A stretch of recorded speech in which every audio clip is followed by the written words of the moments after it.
ፋና ሁሌም አዲስ ነገርን ለተመልካቹ ይዞ ይመጣል። ፕሮግራሞቹን ያሻሽላል፣ አዳዲስ ፕሮግራምን ይቀርጻል፣ ሰዓቶቹን ያሰፋል፣ ሌላም። ይሄኛው ልዩና ግዙፉ ነው። ተጨማሪ ቻናል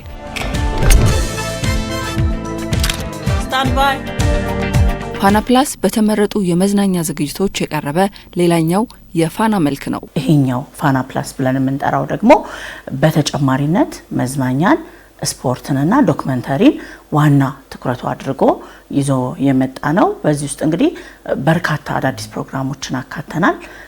ሰው አማራጭ ብሎ የሚያያቸውና የሚፈልጋቸውን አዳዲስ ዝግጅቶችን ነው ይዘን የመጣ ነው። በመዝናኛው በዶክመንተሪና በስፖርታዊ ጉዳዮች ሰፊ አየር ሰዓትን ለመሸፈን ለተመልካች የቀረበው ፋና ፕላስ በቀደሙት ወራቶች ተመልካችን የሚያከብሩ አዳዲስ ፕሮግራሞችን ይዞ ለመምጣት ቅድመ ዝግጅት ሲያደርግ ቆይቷል። መዝናኛው በመጀመሪያው በፋና ቻናል ላይ ነባር ፕሮግራሞች ነበሩት።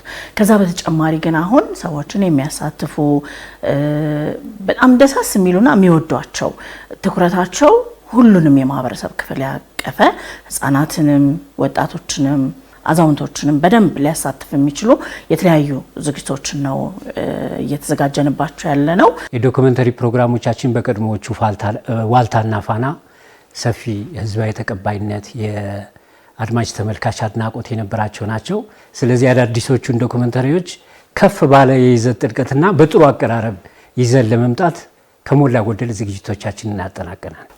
ከቀደመው ልቀን አዳዲስ ይዘቶችን ጨምረን ከሀገር ውስጥ እስከ ባህር ማዶ የተለያዩ ጉዳዮችን ይዘን እንመጣለን ብለን ነበር።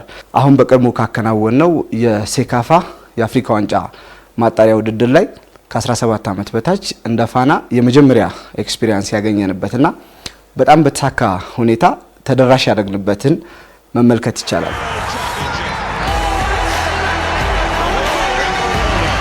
የኢትዮጵያ መልኮች ቁልጭ አድርገው በሚያሳዩ አዝናኝና አስተማሪ ፕሮግራሞች የተሞላው የዶክመንተሪው ክፍል አሁን ደግሞ እንካችሁ የሚለው አዳዲስ ፕሮግራሞችን ይዞ መገኛው ፋና ፕላስ ሆኗል። አድማጭ ተመልካችን በደንብ ያውቀዋል። ሀገሬ የተሰኘው ተወዳጅ ፎርማታችን ነው።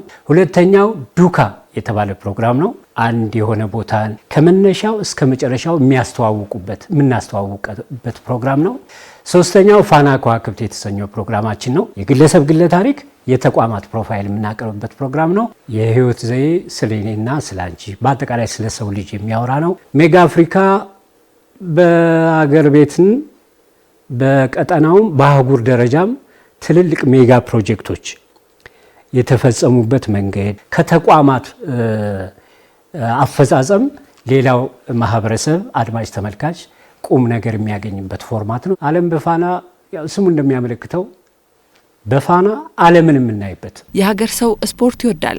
አትሌቲክስ ቢያይ ኳስ ቢቀርብለት፣ ስለ አዳጊዎች ስለ ወጣቶች ሜዳ ላይ ውሎ ቢሰማ ይመርጣል። በዚህ ጉዳይ ፋና ፕላስ ሌላኛው አማራጭ ይሆናል። ዓለም የደረሰበት ሁኔታ መረጃዎችን ቶሎ በፍጥነት ማነፍነፍ፣ የሀገር ውስጥ ጉዳዮች ላይ ትኩረት ማድረግ፣ እንደዚሁም ደግሞ የውጭ መረጃዎች ከተለያዩ አውታሮች በመጠቀም በፍጥነት ተደራሽ ማድረግ ይጠበቅብናል። ካሁን በኋላ በትኩረት ከምንሰራባቸው ጉዳዮች መካከል ኦሎምፒክ ሊሆን ይችላል፣ የዓለም ሻምፒዮና ሊሆን ይችላል፣ ወይንም ደግሞ የአፍሪካ ዋንጫ የዓለም ዋንጫ ሊሆን ይችላል። በፋና ፕላስ በቀጥታ ለአድማጭ ተመልካች ተደራሽ የሚሆንበት እድል እንዳለ በግልጽ ማንሳት ይቻላል። የፋና ፕላስ ፕሮግራም ይዘቶች ተመልካቹን አሳታፊ በማድረግ በሁሉም የሀገራችን ክፍሎች ይደርሳል። ከመመልከትና ከተሳትፎ በመሻገር በሽልማቶች የተንበሸበሸ ነው። የሚወዳደሩበት፣ የሚሸለሙበት፣ ኢንተርቪው የሚሰጡበት፣ አብረው ሰርተው ደግሞ ምርቶትና እነዚህ አገልግሎቶችን የሚያስተዋውቁበት ብለን በኩራት የምንናገርበት ጣቢያ ነው። ከምስራቅ ጫፍ እስከ ምዕራብ ጫፍ፣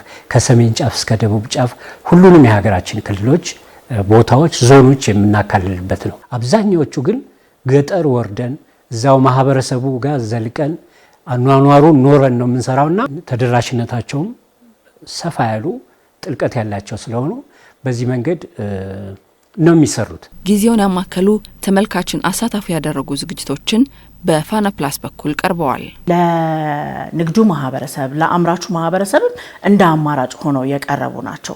እነዚህን ፕሮግራሞች በማየት የሚያተርፉት በርካታ ነው ተመልካቾቻችን። ስለዚህ እነዚህን ፕሮግራሞች ለማየት ፋና ፕላስን ምርጫቸው እንዲያደርጉ በዚህ አጋጣሚ መልእክቴን ማስተላለፍ ፈልጋለሁ። በዚህ አጋጣሚ ከዚህ በፊትም ልምዱ አለን እንደ ሀገር ያሉ ለሀገር ለብሔራዊ ትርክት ግንባታ ለአሰባሳቢ ትርክት ግንባታ በጣም የሚያግዙ ፕሮግራሞችን ተቋማት በደንብ እንዲያግዙን ነው መልእክት ማስተላልፈው። ፋና ፕላስ ዶክመንታሪ መዝናኛና ስፖርትን የያዘ አንድ ቻናል ሆኖ መጥቷል እና በዚህ ቻናል ውስጥ ደግሞ የማይዳሰሱ ጉዳዮች አይኖሩም።